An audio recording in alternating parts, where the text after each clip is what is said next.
श्रीलंका में चरम पर महंगाई, पूरे देश में पेट्रोल और डीजल की भारी किल्लत, दवाओं की भारी कमी के बाद हेल्थ इमरजेंसी लगाई गई। श्रीलंका में ताजा संकट की जड़ में है ईंधन की कमी, पेट्रोल पंप पर 10-12 दिन से लोग कह रहे हैं डीजल की सप्लाई का इंतजार। श्रीलंका में आर्थिक संकट के बीच होटल एसोसिएशन का प्रदर्शन, कोलंबो में पर्यटन बोर्ड के बाहर दिया धरना। शेफ गिल्ड ऑफ श्रीलंका के चेयरमैन ने कहा, देश के पर्यटन उद्योग को बचाने की जरूरत।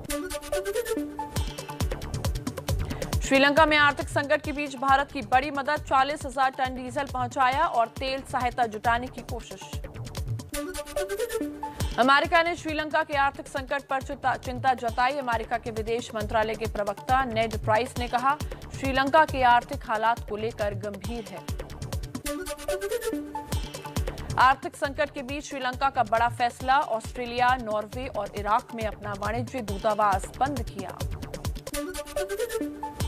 पाकिस्तान में संसद भंग करने के खिलाफ अर्जी पर सुप्रीम कोर्ट में आज 12 बजे फिर सुनवाई। कोर्ट ने अविश्वास प्रस्ताव पर नेशनल असेंबली की कार्रवाई के रिकॉर्ड तलब किए हैं।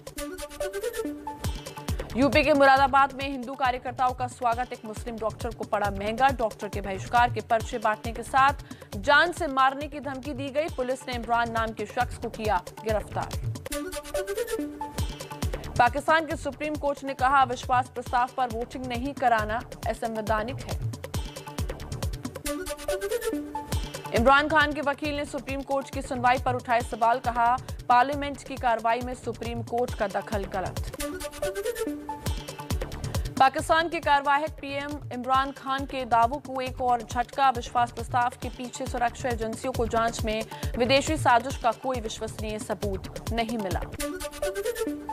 इमरान खान आम चुनाव की तैयारियों में जुटे। लाहौर में कहा, 3 महीने में चुनाव है, हमने अपनी पिछली गलतियों से सीखा है, किसी भी गद्दार को टिकट नहीं देंगे।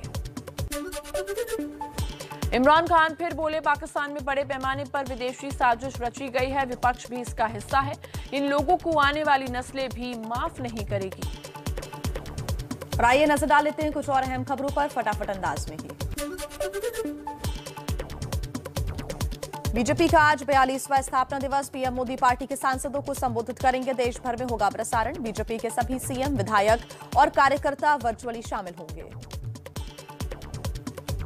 माननीय प्रधानमंत्री बीजेपी के स्थापना दिवस पर शुभ अवसर पर सारे भारतीय जनता पार्टी के कार्यकर्ताओं को उन्होंने वर्चुअली संबोधित कर रहे हैं।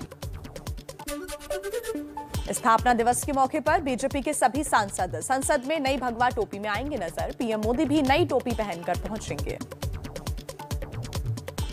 टोपी का डिजाइन जो है बहुत अच्छा है, तो इसके लिए सभी अपने अपने क्षेत्र में, अपने प्रदेश में जब कर सकते हैं, डिजाइन उपयोग कर सकते हैं, इसे ये वो समझने के लिए दिया है।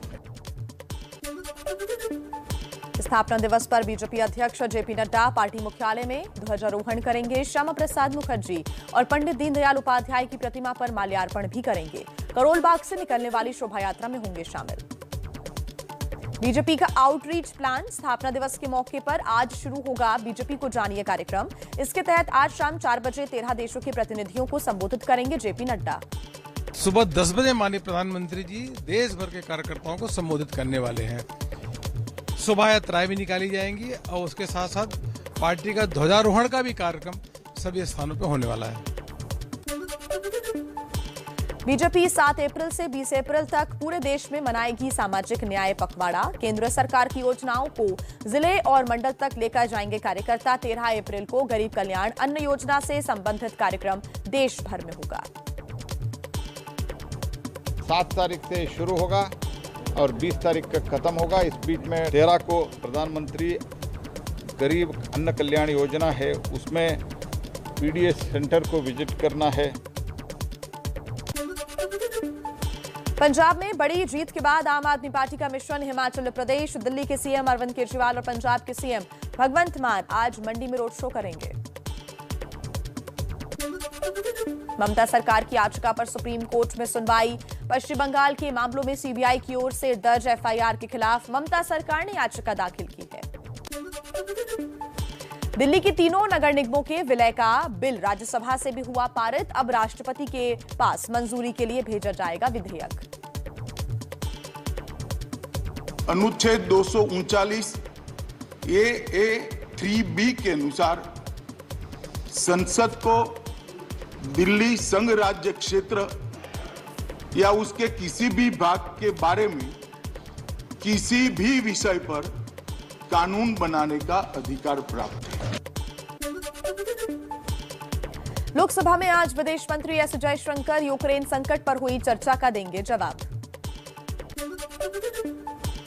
राज्यसभा में आज महंगाई पर चर्चा होने की है उम्मीद। पिछले 2 दिन से विपक्ष महंगाई पर चर्चा के लिए मांग कर रहा है।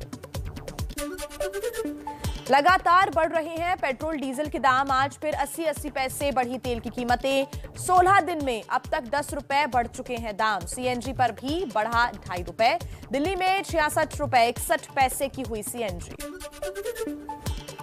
कांग्रेस संसदीय दल की बैठक में सोनिया गांधी ने महंगाई को लेकर मोदी सरकार पर निशाना साधा। कहा, जरूरी चीजों के दाम बढ़ते ही जा रहे हैं। महंगाई को लेकर अखिलेश यादव ने साधा बीजेपी पर निशाना। कहा, लोकतंत्र में सरकार की भूमिका ऐसी नीतियां बनाने की होनी चाहिए जो जनहित का ध्यान रखे, जिससे कोई जनता का शोषण उत्पीड़न ना कर सके।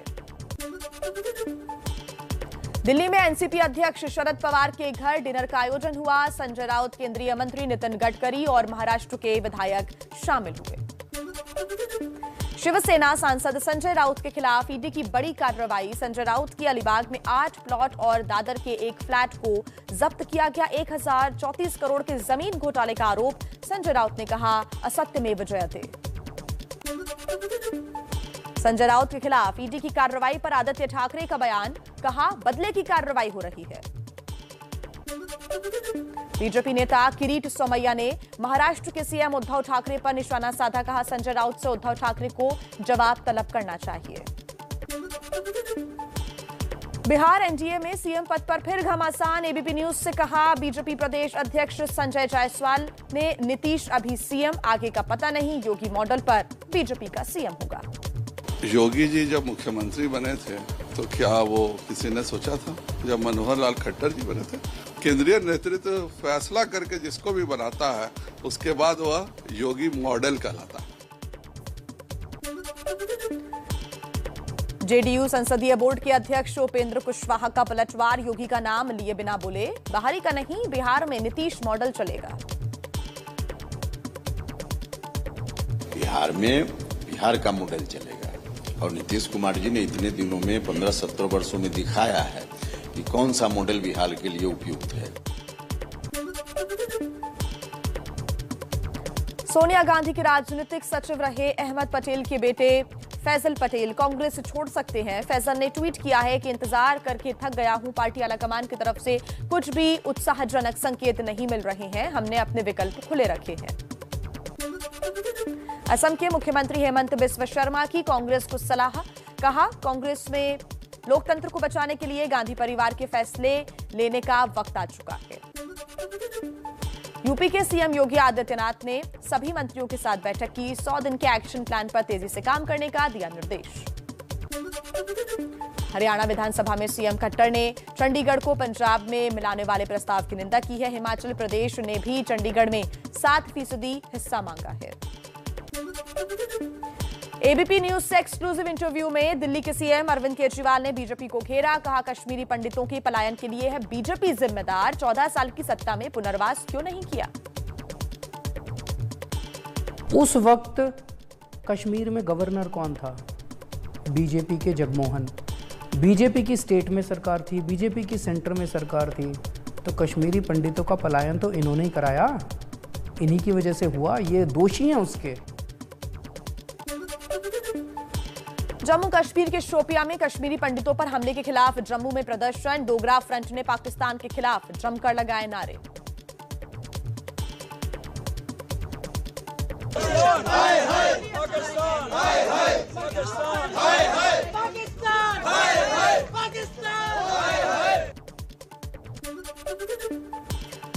जम्मू कश्मीर के डीजीपी दिलबाग सिंह का बड़ा बयान। कहा, सीमा पार से हमलों की लगातार हो रही है साजिश, क्योंकि दुश्मनों की आंखों में प्रदेश में अमन और चैन चुभ रहा है। अवाम के दुश्मन है, लोगों के दुश्मन है। हमारे पड़ोस के लोगों की पेट में दर्द होती है जब जहां पर हालात बेहतर होते हैं। 22 यूट्यूब चैनल्स पर बड़ी कार्रवाई। दुष्प्रचार फैलाने के आरोप में सरकार ने किया ब्लॉक। 4 पाकिस्तानी और 18 भारतीय यूट्यूब चैनल्स पर एक्शन। एबीपी न्यूज के नाम पर फर्जी न्यूज फैलाने वालों के खिलाफ भी एक्शन। गोरखपुर हमले के आरोपी अहमद मुर्तजा अब्बासी की पूर्व पत्नी शादिमा का एबीपी न्यूज पर दावा। कहा, मुर्तजा मानसिक रूप से बीमार नहीं है, जबकि पिता और परिजनों का कहना है कि उसकी मानसिक हालत ठीक नहीं है। यूपी एटीएस की टीम मुर्तजा के नवी मुंबई के सानपाड़ा के मिलेनियम टावर पहुंची। आईआईटी में पढ़ाई के दौरान मुर्तजा परिवार के साथ यहीं पर रहता था। कैराना से समाजवादी पार्टी के विधायक नाहिद हसन के चाचा पर प्रशासन का एक्शन। अवैध रूप से कब्जे वाली 8 बीघा जमीन पर चला बुलडोजर। खड़ी फसल भी नीलाम। यूपी में एक्शन में सीएम योगी का प्रशासन। गाजियाबाद के मोदीनगर में अवैध कॉलोनी पर बुलडोजर चला। पश्चिम बंगाल के पुरुलिया में झालदा नगरपालिका बोर्ड के गठन को लेकर मारपीट। तपन कांदू की हत्या पर कांग्रेस समर्थकों ने काला दिवस मनाया। तपन की पत्नी का आरोप, बोर्ड के गठन के कारण ही पति की हत्या हुई। शामली में विदेशी AK-47 के साथ एक बदमाश गिरफ्तार। 1400 से ज्यादा कारतूस बरामद। मेरठ में सरदार वल्लभ भाई पटेल कृषि यूनिवर्सिटी के डीन राजवीर सिंह पर जानलेवा हमले से जुड़े हो सकते हैं तार।